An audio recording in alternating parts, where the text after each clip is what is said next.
بالله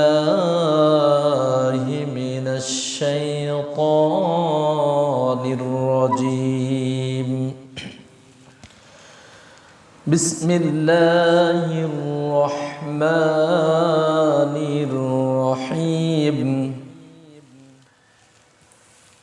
الرجال قوامون على النساء بما فضل الله بعضهم على بعض وبما أنفقوا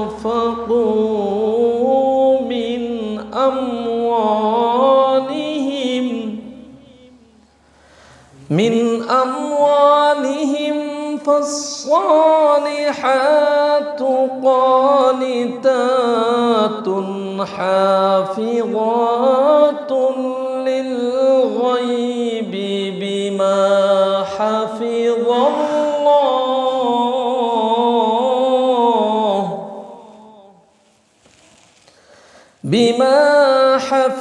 الله واللاتي تخافون نشوزهن فعظوهن واهجروهن في المضاجع واضربوهن فإن أطعنكم فلا تبغوا عليهن سبيلا إن الله كان عليا كبيرا. عن أبي هريرة رضي الله تعالى عنه عن النبي صلى الله عليه وسلم قال: تنكح المرأة لأربع: لمالها ولحسبها وجمالها ولدينها فاظفر بذات الدين تربت يدك.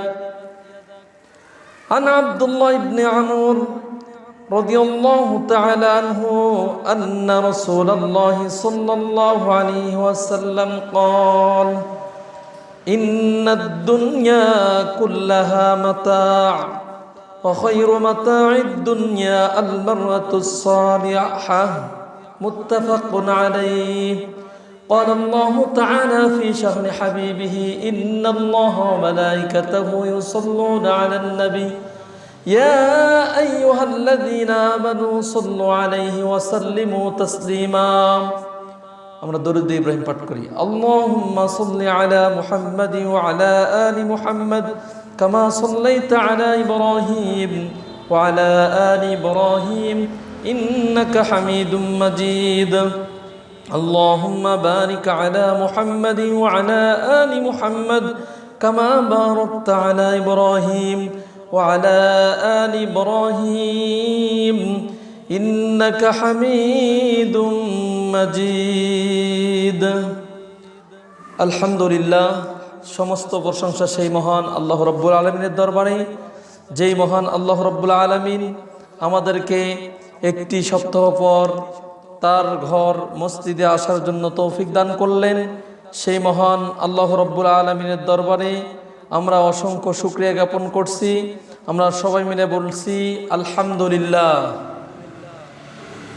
এবং সেই সঙ্গে লক্ষ কোটি দরুদ সালাম পেশ করছি বিশ্বনবী সাইয়্যিদুল মুরসালিন খাতামুন নবিয়্যিন, নবীদের নবী জনাবে মুহাম্মদ রাসূলুল্লাহ সাল্লাল্লাহু আলাইহি সাল্লামের প্রতি আমরা অসংখ্য দরুদ সালাম পড়ছি। আমরা সবাই বলছি সাল্লাল্লাহু আলাইহি ওয়াসাল্লাম। সম্মানিত হাজরিন, আজকের আমাদের এই সংক্ষিপ্ত সময়ে খুতবার বিষয় হচ্ছে নারীর মর্যাদা।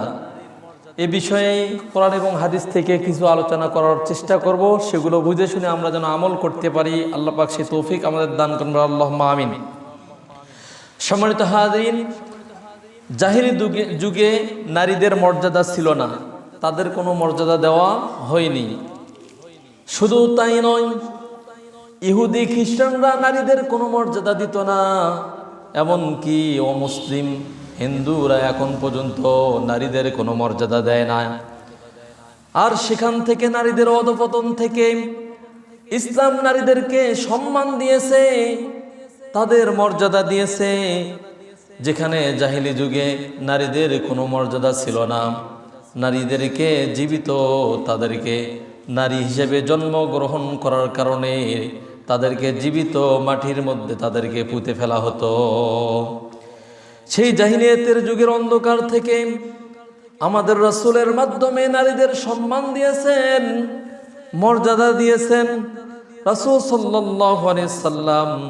সেটা কোরআনের হাদিসের মধ্যে বলে দিয়েছেন। শুধু তাই নয়, আল্লাহ রাব্বুল আলামিন সেই জাহিলি যুগের সমাজের ব্যাপারে আল্লাহ পাক কোরআনুল কারীমের মধ্যে ঘোষণা করে দিয়েছেন, ওয়া ইদা বুশশিরা আহাদুহুম বিল উনসা যাল্লা ওয়াজহুহু মুসওয়াদ্দান ওয়া হুয়া কাযীম।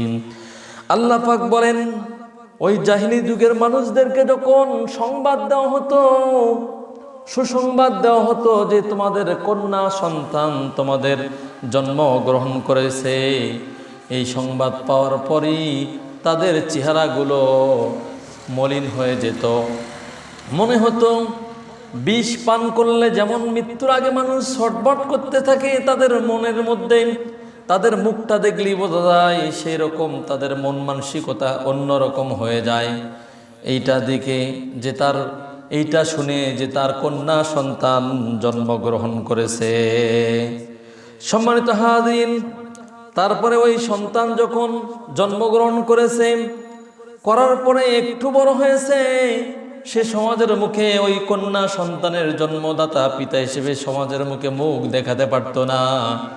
যার কারণে সে এমন অবস্থায় ওই কন্যা সন্তানটাকে মারার জন্য সে মরুভূমির বুকে একটা গর্ত খুঁড়ত, বিশাল বড় গভীর করে গর্ত খোঁড়ার পরে বাড়িতে এসে মাকে বলতো, তুমি আমার কন্যা সন্তানটাকে সাজিয়ে দাও। মা নিজ হাতে গোসল দিয়ে সন্তানটাকে সাজিয়ে দিত, আর পিতা হয়ে ওই সন্তানটাকে নিয়ে গিয়ে বলতো, মা ওই গর্তের ভিতরে একটু তাকাও। যখন কন্যা সন্তান ওই গর্তের দিকে তাকাতো, ওপর থেকে ধাক্কা দিয়ে ওই গর্তের মধ্যে ফেলে দিয়ে, ওপর থেকে পাথর চাপা দিয়ে, মাটি চাপা দিয়ে ওই সন্তানটাকে জীবিত দাফন করত। সন্তানটা ওখান থেকে চিৎকার দিয়ে বলতো, বাবা, আব্বু আমাকে মেরো না, আমাকে ছেড়ে দাও, আমি তোমার বাড়িতে থাকবো না, অন্যখানে চলে যাব, তাও আমাকে আমার জীবন ভিক্ষা দাও। তারপরও জাহিলিয়াতের সমাজের কারণে ওই বাবার হাত থেকে ওই নিজের কন্যা সন্তান সে বাঁচতে পারে নাই। সম্মানিত হাজির, আসলে আপনারা ভাববেন হয়তোবা বাবার সন্তানের প্রতি কোনো হয়তোবা স্নেহ ছিল না, যার কারণে হয়তোবা এভাবে মৃত্যু দিয়েছে। আসলে তা নয়। একটা উদাহরণ আমি দেই। মনে করুন আপনার বা একজনের সন্তান, সমাজের মধ্যে এমনও ঘটনা শুনেছি আমরা যে তার সন্তান ঢাকা ভার্সিটিতে সে পড়তেছে, তার যত টাকা পয়সা সব বাবা দিতেছে, সকাল সন্ধ্যা খোঁজ খবর নেয়। একদিন শোনা যায় তার কন্যা সন্তান, যুবতী কন্যা সন্তান আর একজন ছেলের হাত ধরে পালিয়ে গিয়েছে। এইটা শোনার পর ওই বাবা বলে, আজ থেকে আমার আর কোনো মেয়ে নাই, আমি আমার মেয়েকে ত্যায্য করলাম। এমন সমাজে শোনা যায় না? আসলে ওই বাবার কিন্তু মেয়ের প্রতি ভালোবাসা আছে, মায়েরও কিন্তু মেয়ের প্রতি ভালোবাসা আছে, কিন্তু সমাজের মুখে তার যে সম্মান চলে যাবে, যার ভয়ে সে কিন্তু এইরকম ত্যায্য পুত্র করে। অনেক সময় ছেলেদেরকেও এরকম করে, মেয়েদেরকেও এরকম করে। ভালোবাসা কিন্তু ঠিকই থাকে। সেই সময় আরবদের সমাজে জাহিলিয়াতের এমন যুগ ছিল, মানুষের চাপে পড়ে তারা এইভাবে একটা দুইটা নয়, অনেকে আছে 8 জন পর্যন্ত 10 জন পর্যন্ত কন্যা সন্তানকে গর্তের ভিতরে তাদেরকে জীবিত দাফন করত। যার কারণে আল্লাহ পাক সেখানে বলে দিয়েছেন, ওয়া ইযা বুশশিরা আহাদুহুম বিল উনসা যাল্লা ওয়াজহুহু মুসওয়াদ্দান ওয়া হুয়া কাযীম। সেই সময় যখন কন্যা সন্তান জন্মগ্রহণ করেছেন, এই সুসংবাদ যখন মানুষদেরকে দেওয়া হয়, তখন মানুষের এইটা শোনার সঙ্গে সঙ্গে তার চেহারাটা মলিন হয়ে যায়, সে কষ্টে ক্লিষ্ট হয়ে যায়। সেই জন্য আল্লাহ পাক সেটা আরো বলে দিয়েছেন। শুধু তাই নয়, তাকে যে সংবাদ দেওয়া হয়েছে তার গ্লানি এবং সে যে নিজ সম্পদ হতে আত্মগোপন করেছে, সেই চিন্তা করে সে হীনতা মনোভাব তার মনের মধ্যে নিয়ে নেয় এবং সে কিভাবে মানুষদেরকে মুখ দিবে, মুখ দেখাবে, এইটা ভেবে সে কন্যা সন্তানকে মাটির ভিতরে পতিত করে দেয়।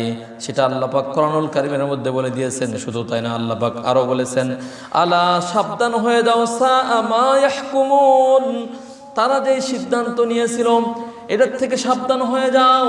সেই জাহিলিয়াতের যুগে কন্যা সন্তানকে দাফন করা হয়েছিল, আর আজকের জামানায় দেখেন ভারত থেকে শুরু করে আমাদের বাংলাদেশেও এটা এসেছে যে অনেক মানুষ দেখে যে তার স্ত্রীর পেটের মধ্যে কন্যা সন্তান কেবল ভ্রূণ তৈরি হয়েছে।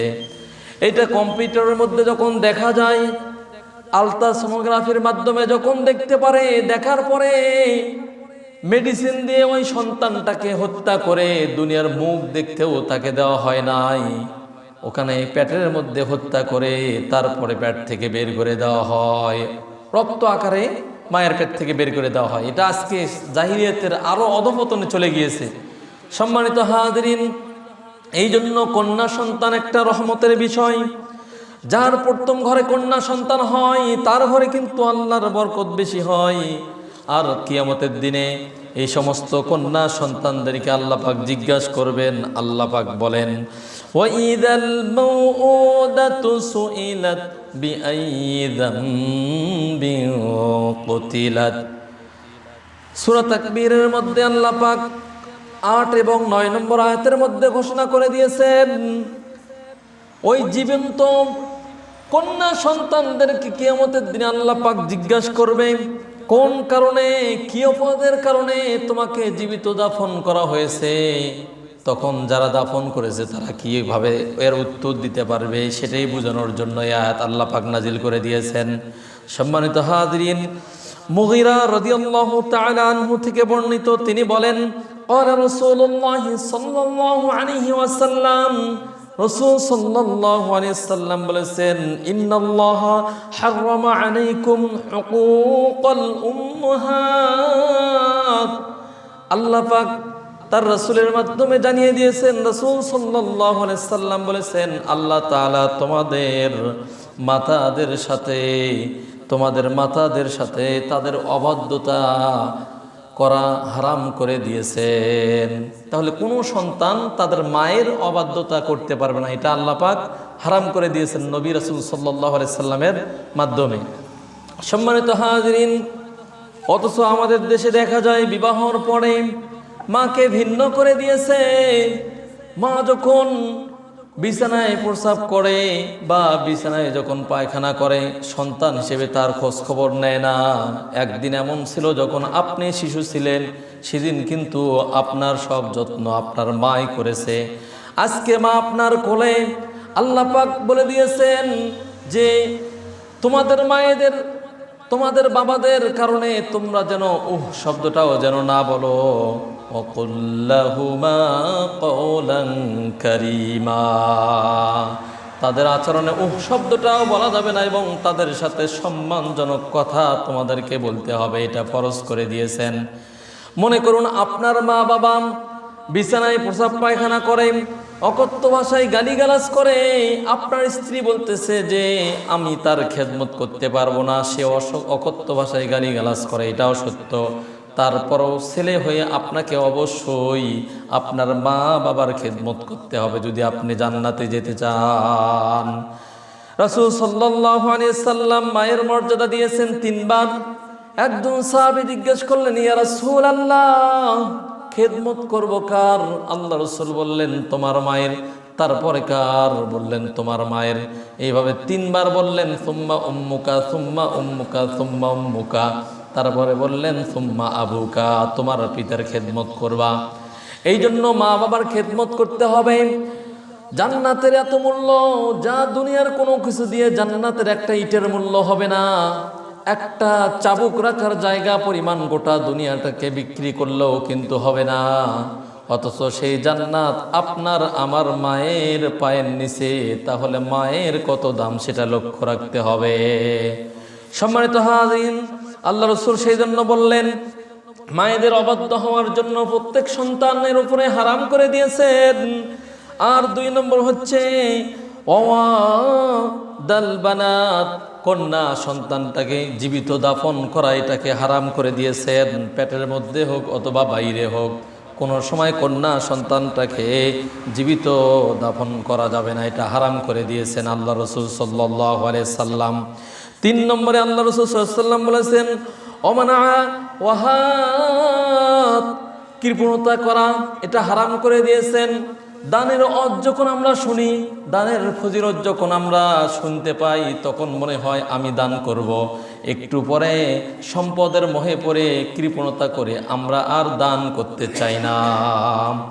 সম্মানিত হাজরিন, আসলে আল্লাহ রাসূল সাল্লাল্লাহু আলাইহি সাল্লাম বলেছেন যে হে আদম সন্তান, তোমরা তো বলো মালি মালি, আমার সম্পদ, আমার মাল, আমার মাল, অথচ তোমরা যেটা ভক্ষণ করো সেইটা তোমার, তোমরা যেটা ব্যবহার করো শেষ করে দিয়েছো এটা তোমার।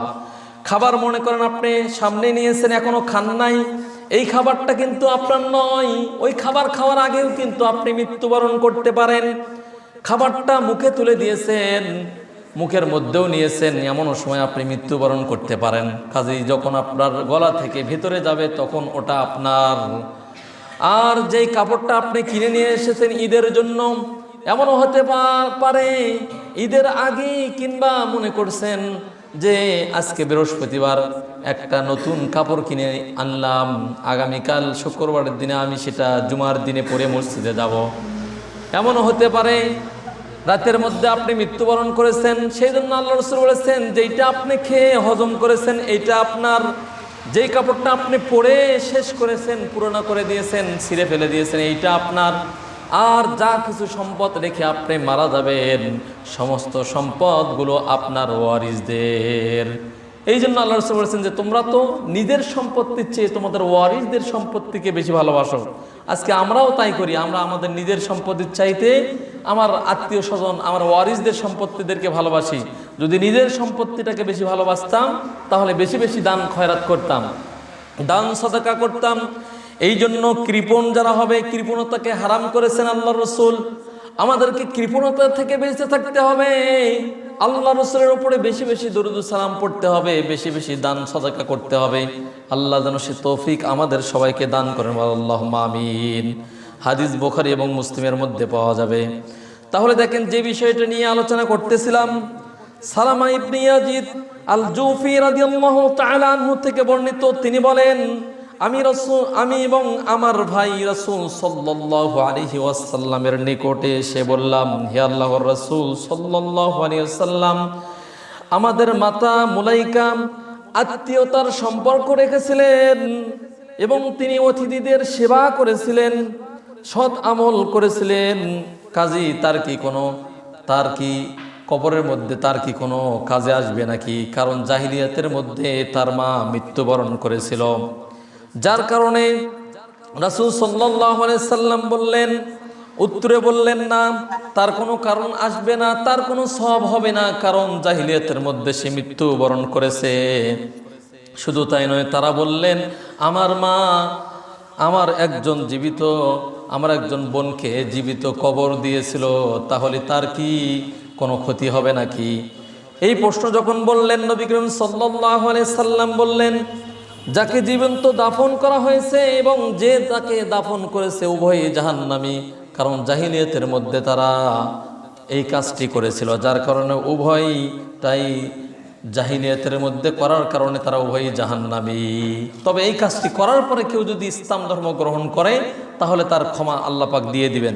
সম্মানিত হাদিন, ইবনে মাসউদ রাদিয়াল্লাহু তাআলা আনহু বলেন, রাসূল সাল্লাল্লাহু আলাইহি সাল্লাম বলেছেন যে জাহিলিয়াতের যুগে যাকে জীবন্ত দাফন করা হয়েছে এবং যে দাফন করেছে উভয়ই জাহান্নামী হয়েছেন। তাবরানির মধ্যে হাদিসটি এসেছে। ওমর রাদিয়াল্লাহু তাআলা আনহু থেকে বর্ণিত, তিনি বলেন, কাইস ইবনে আসিম রাদিয়াল্লাহু তাআলা আনহু তিনি রাসূল সাল্লাল্লাহু আলাইহি সাল্লামের নিকটে এসে বললেন, হে আল্লাহর রাসূল সাল্লাল্লাহু আলাইহি ওয়াসাল্লাম, আমি জাহিলি যুগের মধ্যে আমার নিজের কন্যা 8 জন কন্যা সন্তানকে আমি জীবিত দাফন করেছি। এখন আমার করণীয় কি? রাসূল সাল্লাল্লাহু আলাইহি সাল্লাম বললেন, তুমি প্রত্যেকটি কন্যার বিনিময়ে একটি করে গোলাম আজাদ করে দাও। ওই সাহাবী বললেন, ইয়া রাসূলুল্লাহ, আমার তো কোনো গোলাম নাই, আমি উটের মালিক, কাজী আমি কি করব? তখন আল্লাহ রাসূল সাল্লাল্লাহু আলাইহি সাল্লাম বললেন, তোমার প্রত্যেকটি কন্যা সন্তানের বিনিময় একটি করে উট তুমি আল্লাহর জন্য কুরবানি করে দাও। সম্মানিত হাজরিন, হাদিস বাজ্জারির মধ্যে, তাবরানির মধ্যে এসেছে, ইবনে কাসিরের মধ্যেও হাদিসটি এসেছে। অন্য বর্ণনা এসেছে, কায়েস ইবনে আসিম রাদিয়াল্লাহু তাআলা আনহু বলেন, আমি জাহিলি যুগে আমার 8টি মেয়ে তথা কন্যা সন্তানকে জীবিত দাফন করেছিলাম। নবী সাল্লাল্লাহু আলাইহি ওয়াসাল্লাম বলেন, তুমি প্রত্যেকটি কন্যার বিনিময়ে একটি করে উট তুমি কুরবানি দিয়ে দাও। সম্মানিত হাজরিন, আনাস রাদিয়াল্লাহু তাআলা আনহু বলেন, রাসূল সাল্লাল্লাহু আলাইহি সাল্লাম বলেছেন, যে ব্যক্তি 2টি কন্যা সন্তান লালন পালন করবে, তারপরে পূর্ণ বয়স্কা হওয়া পর্যন্ত ধৈর্য ধারণ করবে, তাকে লালন পালন করলো পূর্ণাবয়স্কা পর্যন্ত, সে অপেক্ষা করলো, এইভাবে যখন তাকে বিবাহ দিয়ে দিল সৎ পাত্রের সাথে, আল্লাহ রাসূল বলেছেন কিয়ামতের দিনে সে এইভাবে থাকবে, এইভাবে তার 2 আঙ্গুল একটি করে বললেন, ওই ব্যক্তি আর আমি একখানে এক জান্নাতের মধ্যে থাকবো। বলেন সুবহানাল্লাহ। হাদিস মুসলিমের মধ্যে পাবেন, মিশকাতের মধ্যেও 4950 নম্বর হাদিস। আরেকটি হাদিসের মধ্যে উকবা ইবনে আমির রাদিয়াল্লাহু তাআলা আনহু বলেন, আমি রাসূল সাল্লাল্লাহু আলাইহি ওয়াসাল্লামকে বলতে শুনেছি, যার 3টি কন্যা সন্তান থাকবে সে যদি তাদের ব্যাপারে ধৈর্য ধারণ করে, আমাদের সমাজে অনেক মানুষ আছে যার কন্যা সন্তান বেশি হওয়ার কারণে স্ত্রীদেরকে তালাক দিয়ে দেয়। আসলে কন্যা সন্তান, ছেলে সন্তান হওয়ার ব্যাপারে বিজ্ঞানীরা বলেন, এ ব্যাপারে কিন্তু যদিও কোরআনুল কারীমের মধ্যে আল্লাহ পাক বলেছেন এটা দেওয়ার মালিক আল্লাহ, ছেলে সন্তান এবং মেয়ে সন্তান দেওয়ার মালিক একমাত্র আল্লাহ তাআলা, কিন্তু বিজ্ঞানীরাও বলেন সবই ঠিক আছে, তারপরেও যদি দোষ দেন আমাদের সমাজে মহিলাদেরকে, আসলে মহিলাদের কোনো দোষ নাই, যদি দোষ হয়ে থাকে তাহলে কিন্তু ছেলেদের, কারণ ছেলেদের থেকে যেইটা যাবে সেটার কারণে আপনাদের অপেক্ষা করবে কন্যা সন্তান হবে নাকি ছেলে সন্তান হবে। সম্মানিত হাজির, যার কারণে যার 3টি সন্তান জন্মগ্রহণ করবে কন্যা সন্তান, সেই ব্যক্তি যদি ধৈর্য ধারণ করতে পারে এবং নিজের সাধ্য অনুযায়ী, সামর্থ্য অনুযায়ী তাদের খাদ্য, তাদের কাপড় চোপড়ের ব্যবস্থা যদি করতে পারে, তাহলে কিয়ামতের দিন তার জন্য জাহান্নাম হবে অন্তরাল, অর্থাৎ জাহান্নাম, এবং তার মধ্যে হিজাব তথা পর্দার ব্যবস্থা আল্লাহ রাব্বুল আলামিন করে দিবেন। ওই ব্যক্তি জাহান্নামে যাবে না, জাহান্নাম থেকে তার মধ্যে একটা পর্দা আল্লাহ রাব্বুল আলামিন দিয়ে দিবেন, একটা অন্তরাল আল্লাহ রাব্বুল আলামিন দিয়ে দিবেন। সম্মানিত হাজির, হাদিস সহিহ ইবনে মাজার মধ্যে এসেছে 3669 নম্বর হাদিস। তারপরে আরেকটি হাদিসের মধ্যে ইবনে আব্বাস রাদিয়াল্লাহু তাআলা আনহু বলেন, রাসূল সাল্লাল্লাহু আলাইহি ওয়াসাল্লাম বলেছেন, কোন মুসলমান ব্যক্তি 2 জন কন্যা সন্তান হবে, সে তাদের ভালোভাবে রক্ষণাবেক্ষণা করবে, তাদের লালন পালন করবে, যতদিন তারা 2 জন তার কাছে থাকবে, তাহলে সেই ব্যক্তি জান্নাতের মধ্যে প্রবেশ করবে। বলেন সুবহানাল্লাহ। ইবনে মাজার মধ্যে হাদিসটি পাবেন 3670 নম্বর হাদিস। আরেকটি হাদিসের মধ্যে আবু সাঈদ খুদরি রাদিয়াল্লাহু তাআলা আনহু বলেন যে রাসূল সাল্লাল্লাহু আলাইহি সাল্লাম বলেছেন, যে ব্যক্তি 3 জন মেয়েকে লালন পালন করবে, তাদেরকে শিষ্টাচার শিক্ষা দিবে, ইসলামী শিক্ষা দিবে এবং তাদের বিবাহর ব্যবস্থা করবে, অতঃপর তাদের সাথে ভালোভাবে ভালো আচরণ করবে, ভালো ব্যবহার করবে, তার জন্য জান্নাত রয়েছে। বলেন সুবহানাল্লাহ। তাহলে কারো যদি 3টি কন্যা সন্তান থাকে, তাদেরকে যদি শিষ্টাচার শিক্ষা দেয়, উত্তমভাবে তাদের খাদ্য এবং বস্ত্র তথা কাপড়ের ব্যবস্থা যদি সেই বান্দা করতে পারে এবং বিবাহ পর্যন্ত যদি তাদেরকে লালন পালন করতে পারে, তার জন্য জান্নাত রেখে দিয়েছেন। বলেছেন কে? আল্লাহ রাসূল সাল্লাল্লাহু আলাইহি সাল্লাম। সম্মানিত হাজরিন, অথচ জাহিলি যুগের কিন্তু ইহুদি খ্রিস্টানরা তাদেরকে কিন্তু মর্যাদা দিত না। শুধু তাই নয়, এই জাহিলি যুগের ইহুদি এবং খ্রিস্টানরা তারা নারীদেরকে এমন ঘৃণা করত যে তার মধ্যে যে একটা প্রাণ আছে কিনা এটাই তারা সন্দেহ করত। কেউ কেউ বলতো হয়তোবা কোনো বন্য প্রাণীর প্রাণটা তার মধ্যে এসেছে। শুধু তাই নয়, তারা এমনভাবে ঘৃণা করত, ঘৃণার বস্ত্র হিসেবে তারা তাদেরকে ব্যবহার করত, ভোগের সামগ্রী হিসেবে তাদেরকে ব্যবহার করত। শুধু তাই নয়, যখন নারীদের যখন ঋতুবতী হতো যখন নারীরা, তখন ওই কাফেররা কি করত, যেটা আনাস ইবনে মালিক রাদিয়াল্লাহু তাআলা আনহু বলেন, ইহুদি সম্প্রদায়ের মধ্যে যখন কোনো স্ত্রীলোক যখন ঋতুবতী হতেন তখন তাদের সাথে একত্রে তারা খেত না, তাদের সাথে তারা এক বিছানায় থাকতো না। তাদের খাওয়া দাওয়ার ব্যবস্থা আলাদা করে রাখতো, তাদের ঘরগুলো আলাদা করে দিত। অথচ আমাদের নবী সাল্লাল্লাহু আলাইহি সাল্লামকে যখন তারা এই ব্যাপারে জিজ্ঞাসা করলেন, আল্লাহ পাক বলে দিয়েছেন, ওয়াসআলুনাকা আনিল মাহিদ কুল হুয়া আযা ফা'তাজিলুন নিসা ফিল মাহিদ। এই ব্যাপারে আল্লাহ রাব্বুল আলামিন বলে দিলেন যে এটা মেয়েদের জন্য একটা কষ্টকর একটা ব্যবস্থা, যেটা শুধুমাত্র মেয়েদের জন্য আল্লাহ রাব্বুল আলামিন ব্যবস্থা করে দিয়েছেন। কাজী আল্লাহ রাসূল সাল্লাল্লাহু আলাইহি সাল্লাম যখন তার স্ত্রীদের যখন ঋতুবতী হতেন তখন তাদের সাথে সম্মানজনক আচরণ করতেন। কেমন আচরণ করতেন? মা আয়েশা সিদ্দিকা রাদিয়াল্লাহু তাআলা আনহা বলেন, আমি নবী করিম সাল্লাল্লাহু আলাইহি সাল্লামের সাথে একই পাত্রে গোসল করতাম।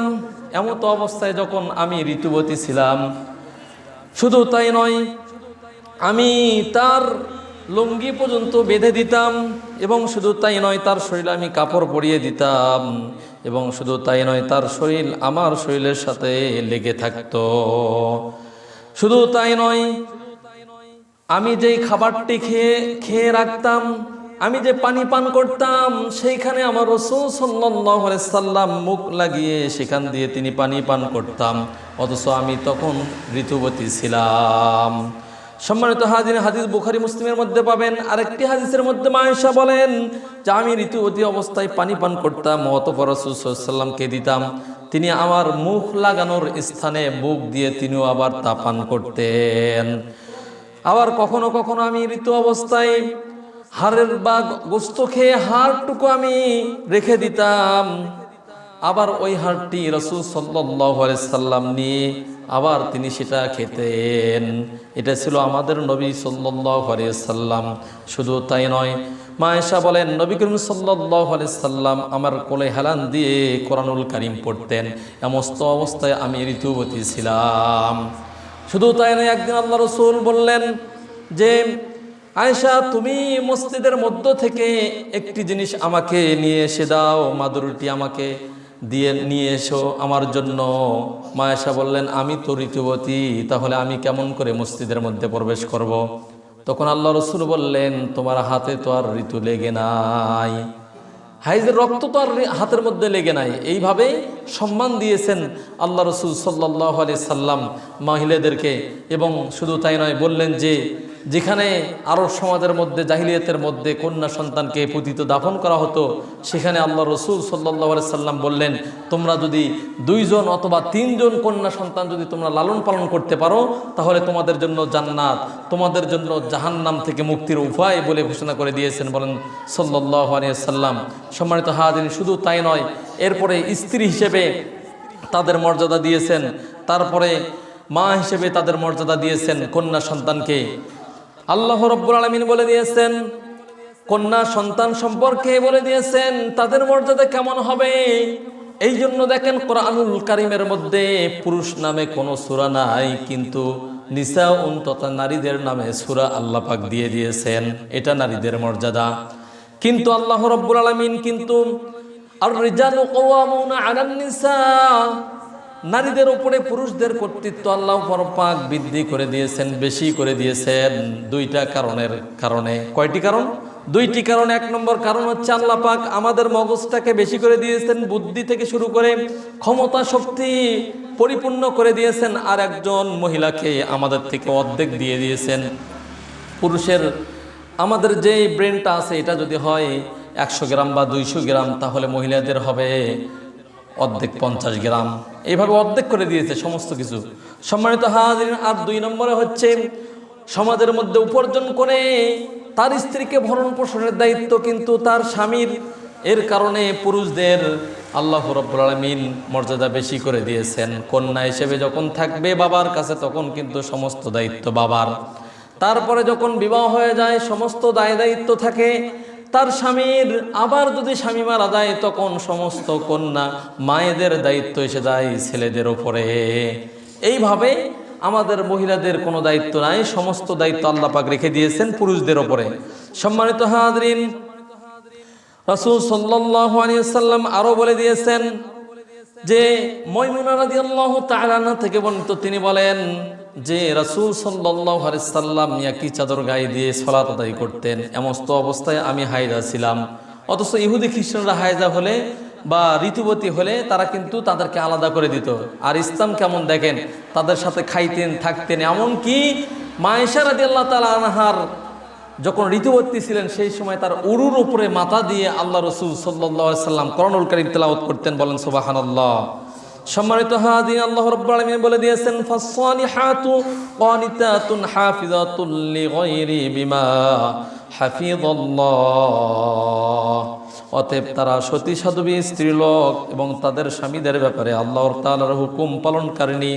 যেই নারী হবে তাদের লজ্জা স্থানের হেফাজত করবে, স্বামীর হুকুমগুলো পালন করবে, সেই সমস্ত নারীদেরকে হেফাজত করবে না আল্লাহ রাব্বুল আলামিন। সম্মানিত হাজিরিন, এইভাবে অনেকগুলো বিষয় বলা হয়েছে। যেহেতু সময় খুব কম, আমরা আরেকদিন এই বিষয়ে ইনশাআল্লাহ আলোচনা করব। আমি একটা কথা বলি, আজকের আলোচনা শেষ করে দেব ইনশাআল্লাহ। আল্লাহ রাসূল সাল্লাল্লাহু আলাইহি ওয়াসাল্লাম তিনি বলেছেন, তোমরা যখন বিবাহ করবে বিবাহের ক্ষেত্রে তোমরা 4টা জিনিস দেখে বিবাহ করো। মানুষ বিবাহ করে কয়টা জিনিস দেখে? 4টা জিনিস দেখে। আমাদের সমাজে অনেকে বলে যে আল্লাহ রাসূল সাল্লাল্লাহু আলাইহি ওয়াসাল্লাম তিনি 4টা জিনিস দেখে বিবাহ করতে বলে দিয়েছেন। এটা কিন্তু ভুল কথা। আল্লাহ রাসূল বলেছেন যে তোমরা সমাজের মধ্যে বিবাহ করো 4টা জিনিস দেখে। কি কি জিনিস? 1 নম্বর হচ্ছে মাল, তার সম্পদ। 2 নম্বর হচ্ছে তার সৌন্দর্য, তার বংশ।